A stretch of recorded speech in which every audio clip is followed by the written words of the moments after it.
In this module, I want to give you some tips and tricks on how to be a better seller, just some basic stuff that you need to pay attention to.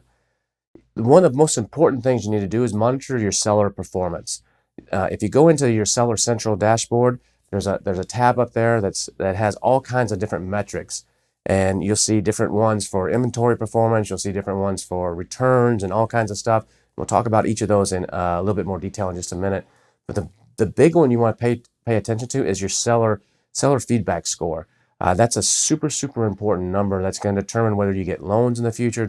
It can determine whether you have the buy box, how you rank, all kinds of stuff. And that score really needs to stay above a 98 because Amazon has different brackets, and those brackets are like from 98 to 100. So as long as you're between 98 and 100, you're in the top bracket. If you dip down to 95 to 97, it's the second tier bracket, and it goes 90 to 94, then it goes 80 to 89, and then 70 to 79. Anything below a 95 is not good. You really want to be in that 98 to 100 range. And what does that mean to have that score? It means you got to make sure you don't have any seller performance issues, or very few of them. And the ones that you do get, you act on quickly. A seller performance issue could be you get a notice from Amazon that says you should have put a certain type of label on, your shipments were 52 pounds and you didn't put a label that said heavy on it. Or it could be that you violated some image, the terms of service in an image that you did. Or it could be a number of factors. So there'll be a little note when you log into Seller Central, and it has like a little number up there. It's a little seller performance. Don't ignore those. Always click on those and make sure that you address those as fast as you can. The one you really want to pay attention to is the seller feedback score. And this feedback score is comprised of several different things. One of these things that makes it up is if you get seller performance notifications. And these seller performance notifications could be anything from you forgot to put the heavy sticker on a box that was over 50 pounds. Or it could be that you did something on your images on your listing and it's against the terms of service. There's a whole number of things that it could be. And whenever you have one of these performance issues, when you log into Seller Central, up in the top left corner, there'll be like a little icon there that has like a little number by it. And those are the numbers of it's a special email that you need to go and you need to address as fast as you can. The other thing that plays in here is your seller feedback score is from customers. And this is where customers can go in and say, what kind of seller are you? A lot of times this really applies to more of third-party sellers or FBM sellers that are shipping in stuff themselves. So that it's kind of like, do you ship on time? Do you package it well? That kind of thing. But it can also apply to FBA sellers.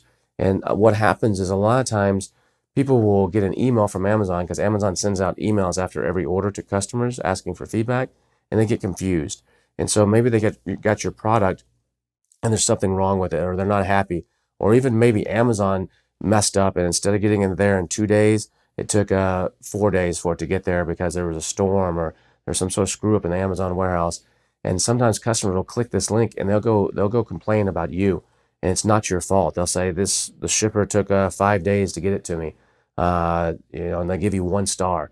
Or they may actually get confused and maybe there's something wrong with the product. And instead of going and leaving a product review in the product section, they'll go to the seller feedback section and say something negative there, or leave you a 1 or 2 or 3 star review. And that can bring down your seller performance score. So you want to monitor this section and actually address any negative issues. If someone screws up and gives you a 5-star review in there about your product and when it's not in the right place, don't worry about those. But if they leave you something negative and it wasn't your fault, like it's Amazon was shipping the product and Amazon took longer to ship it and they're complaining, you need to actually hit the little button there where you can actually dispute that. There's a way where you can actually take that order ID number and you can hit a button and you can actually file a dispute with Amazon. And sometimes Amazon will completely erase it and just goes away. Other times they'll put a strike through and they'll strike it out, and it will say Amazon takes full responsibility for this shipment or something along those lines. But you've got to stay on top of this because it can drag down your score and it can affect too many things. So make sure you pay attention to that. The other thing that you have to do is you have to answer emails within 24 hours. Any customer that sends you an email, even if it's just a simple question, or even if it's someone, some emails you get will be from someone soliciting something, be from some software company that's trying to get customers, and they'll send you an email through the Amazon system. But any emails that come through the Amazon system have to be answered within 24 hours. And that includes weekends and holidays.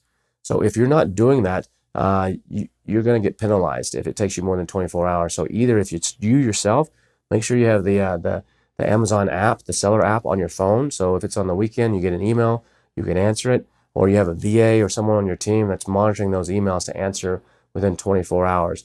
There is an option on there. Sometimes it's someone emails you something stupid. It could be someone trying to sell you something, and you don't have to answer them back and say, sorry, I'm not interested. There's a button there that says no response necessary. And at least you got to hit that within the 24 hours. And the other thing you want to keep track of is if someone messes with your listing. Sometimes you could lose the buy box. What happens sometimes is in the middle of the night, some sellers will jump on your listing and take the buy box for 3 or 4 hours. So if you look at your buy box score and it says you don't have 100%, and you're the only person selling this, maybe it says you're at 97%. That means something is happening where you lost the buy box. It could be a pricing issue, it could be a technical issue, or it could be someone came onto your listing. There's a number of reasons, but you need to know that. Or if someone changes your pictures, or what if somehow all of a sudden you're in the adult category, or what if someone changes your title, or they mess with the dimensions of your product and all of a sudden it's going to cost you more money, or what if you all of a sudden get a bunch of reviews or some bad reviews or something that is not normal. You want to keep track of that. And the best way to do that, you could do this manually, but check in every day, and that's the way I used to have to do it. But now the best way is to use the Helium 10 tool. They have something called alerts. And if you use the alerts tool, that will keep track of all these changes for you. And anytime something changes, you can choose in there which ones you want to do, or it'll notify you. And you can go in there and you can immediately get on top of it and see what's happened. And the beautiful thing about alerts too is it also takes screenshots. So it goes in there and takes screenshots of your listing over time, so that if you need to prove something like, look, last week it looked like this, but now it looks like this, you have exact proof. So if you're not using the Helium 10 alerts, I highly recommend you go in and use that tool. Now, Amazon has very clear rules about the title. Now, Amazon, the title has to be a certain, we'll talk about that more when we get into the listing section, but depending on your category, it's got to be between about 50 and 200 characters. It's got to have certain words you can't use in the title. They also like to make sure that your brand name is first in the title. And I don't like doing that. I try to always get away with not putting the brand name in there, especially if you have a long brand name, because it takes up a lot of valuable real estate. Your title is so important. It's the most important thing on your listing. And every word in there, every letter it carries its weight in gold. And so sometimes your title will get changed, either by Amazon or somebody else. And you need to know when that happens, because it can screw with everything. It can cause your sales to all of a sudden tank. But like I said, Amazon has certain rules where they want the brand name, then they want the model number, then they want the size and color, then they want a description. If you have to follow those rules, follow those rules. But if you're able to get a title in there that doesn't go by that exact format, it's going to be better for you, because the brand name, there's a brand name field. So that it will still show up, and if someone searches for your brand, they're still going to find you. That's really important to make sure you stay at really close check on that title, make sure it hasn't been changed. Now, once your brand registered, then you'll actually have a little bit higher permission. Until your brand registered, we talked about this in another module, you won't have the ability to actually control everything, because anybody can make a contribution to your title. So someone else can go in there and change it, or another seller can go in that's selling the product, can go in there and make a contribution and change it. Once you're brand registered, you'll have a higher tier. So your what's called a contribution, which means your contribution to the listing, will have a higher ranking than someone below you, some other seller, because you're brand registered. And Amazon has the top ranking. They have the catalog team has the highest ranking, so they can override someone that's brand registered. So those are just something to keep important in mind, because your title is critical, and I've seen people crash overnight by something changing in their title. The other thing you got to be careful of is there's a setting in Seller Central, and it's actually in 2 different places. It's in the Other tab and under Advanced. The Other tab is like where there's a whole list of things like sizes and if it has batteries and all that kind of stuff. And it's also on the main part of your listing.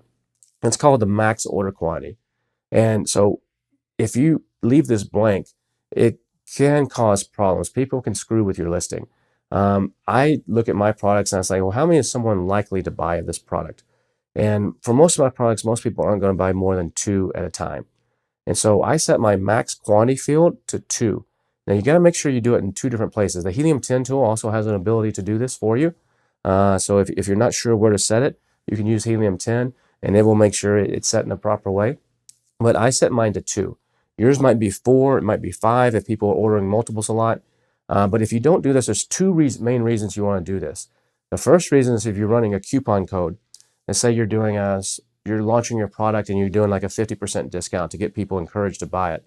If that code goes viral and you don't set up your coupon code correctly, you could get wiped out of your inventory. I know people that have lost like $20,000 overnight because they thought they were going to get all these different people buying the product and it's going to help them rank. In fact, instead of 100 people buying their product, it was one guy and wiped out their entire inventory, and they lost a ton of money.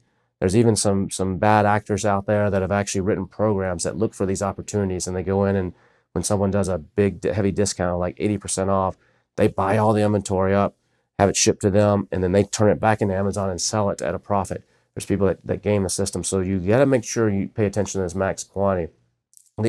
The other reason you want to make sure you pay attention to max quantity is, besides the promotional aspect, is that sometimes people will mess with you around the holidays or something.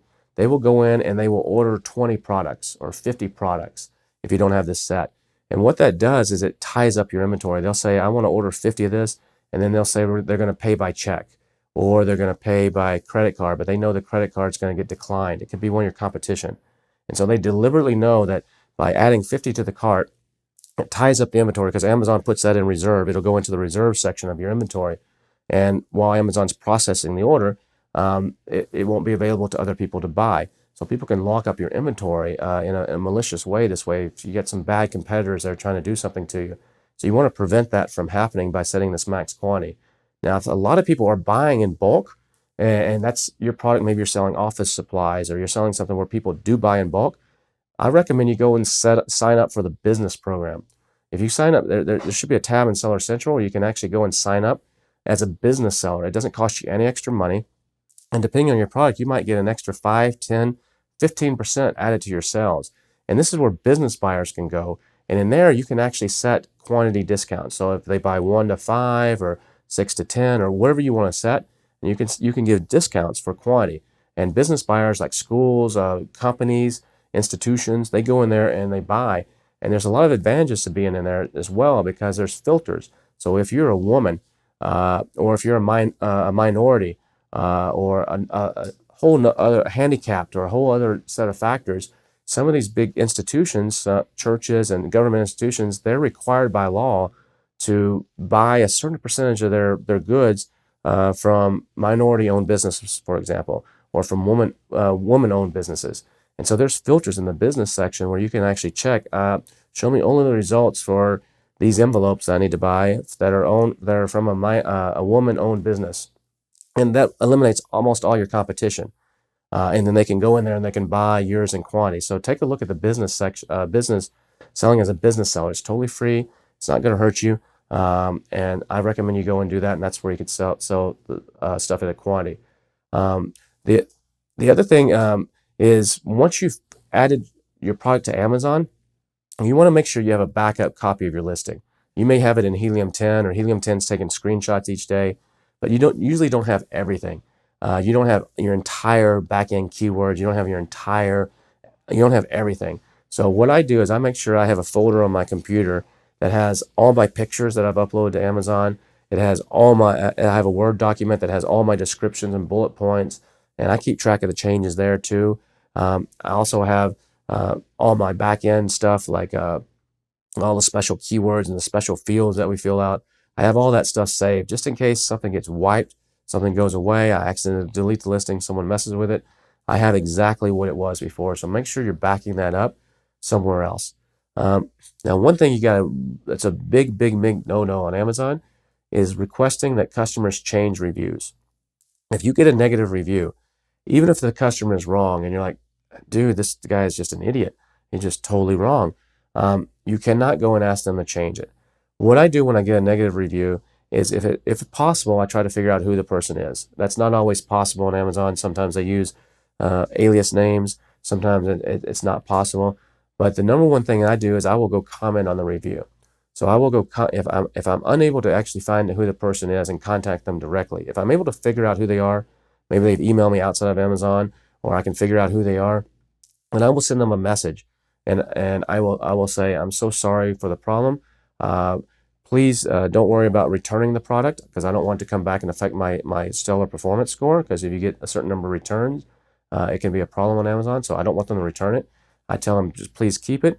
It's too much trouble to send it back. I don't want you to have to go stand in line at the post office or whatever. I'm going to send you another one out right away. And you can go into Amazon and you can actually send out another, it's called a fulfillment. And you can go and create what's called a fulfillment order, and you can type in their address, pick your product, and then choose like 3 different ways to send it to them. Slow boat, which might take a week, and then like 2 days, or like next day. And I spend the money. It costs me money. I lose a little bit of money, but I send it to them next day.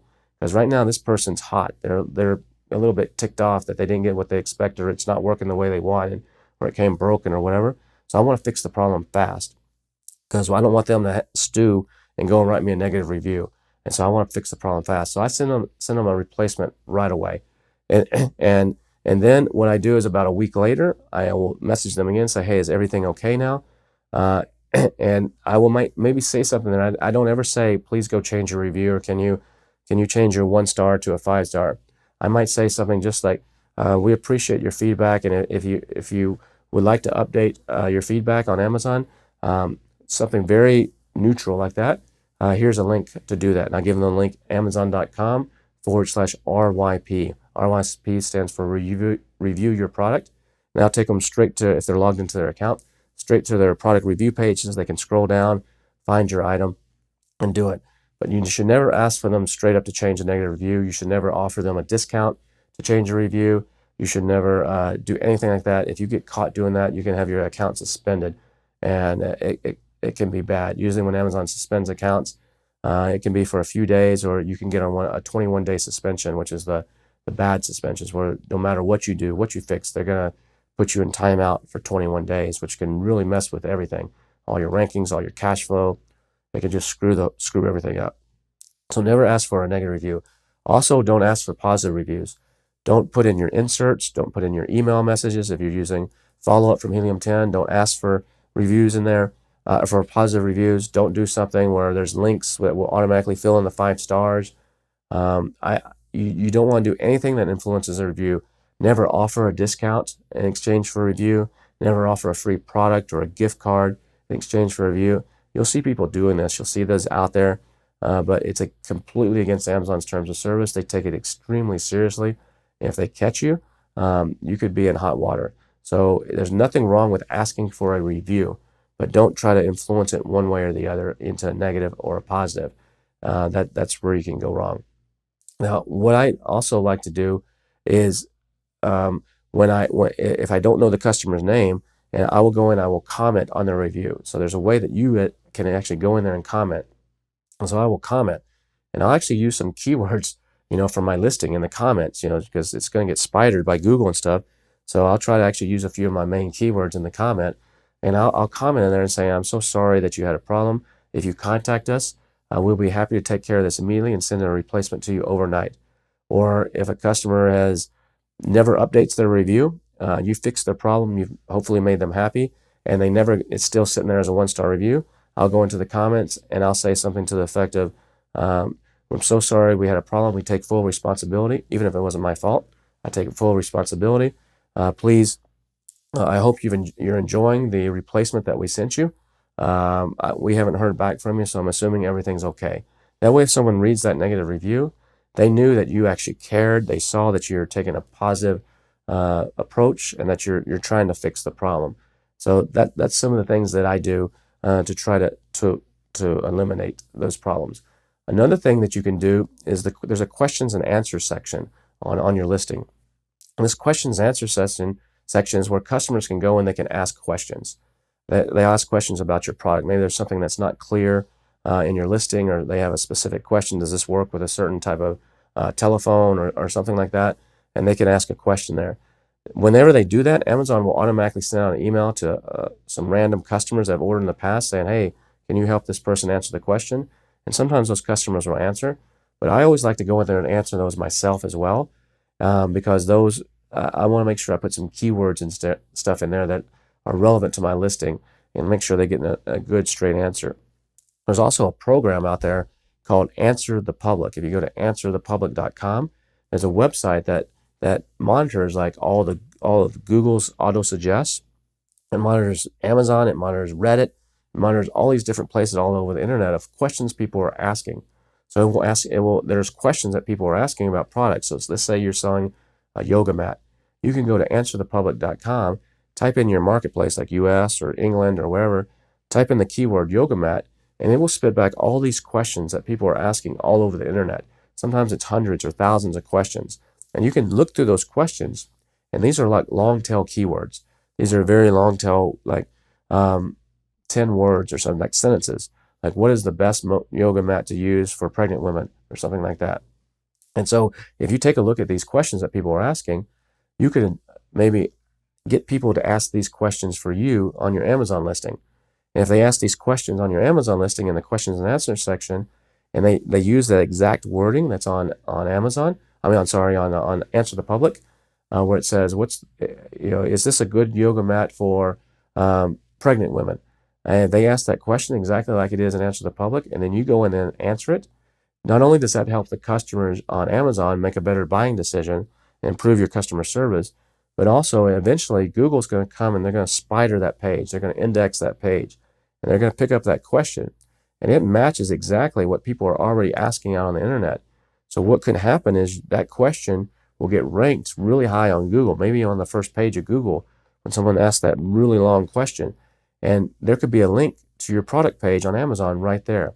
So if you get some of those questions asked that are relevant to your product and will help the customer, not only will it help you on Amazon, but could potentially help you get extra sales outside of Amazon by people that are searching for this on Google and Bing and other search engines. So take a look at that as well.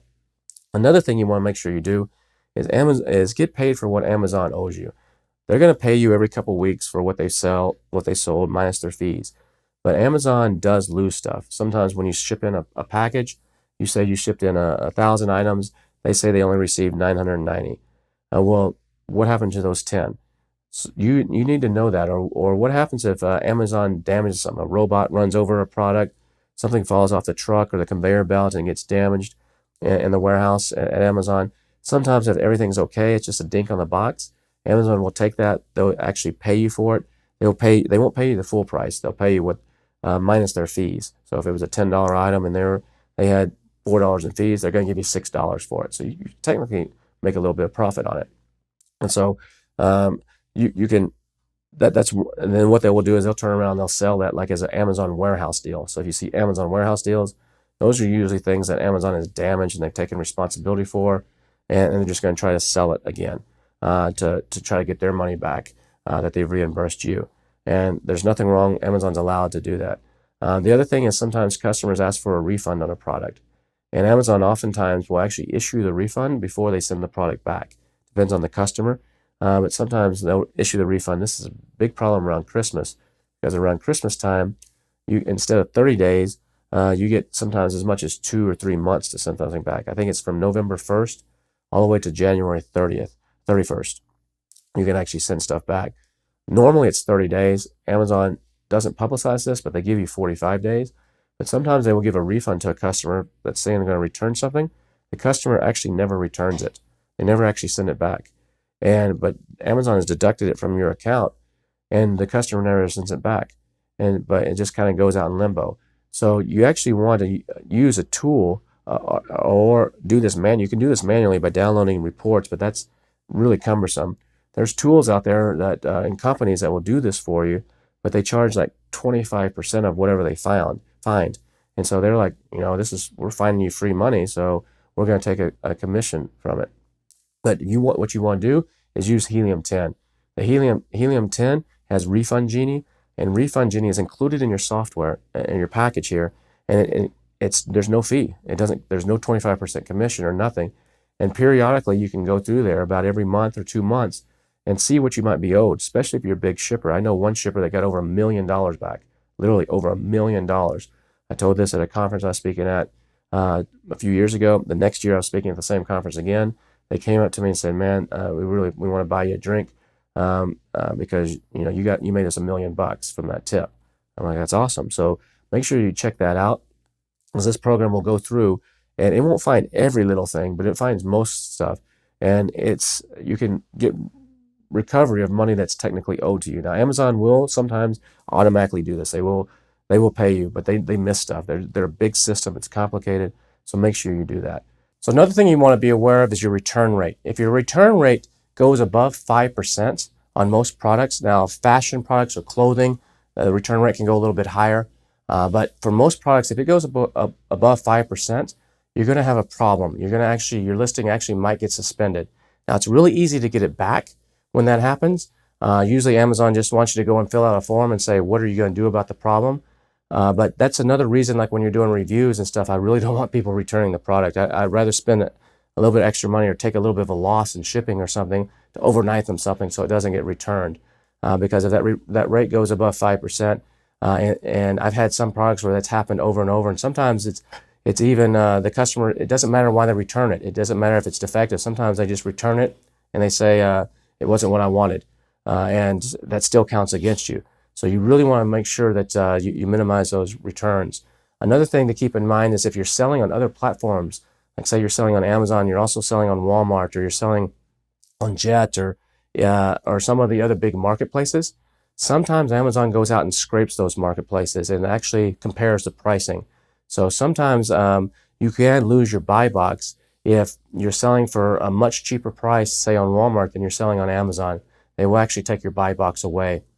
So keep that in mind. It doesn't always happen, but on some categories and some products, Amazon is actually going out there and looking to make sure that their customers are getting a fair price and it's not really available cheaper somewhere else. So these are just a few selling tips and a few things that hopefully will help you out as you go on your journey, and some other things to think about as you become a very successful seller selling on Amazon. I look forward to seeing you in the next module.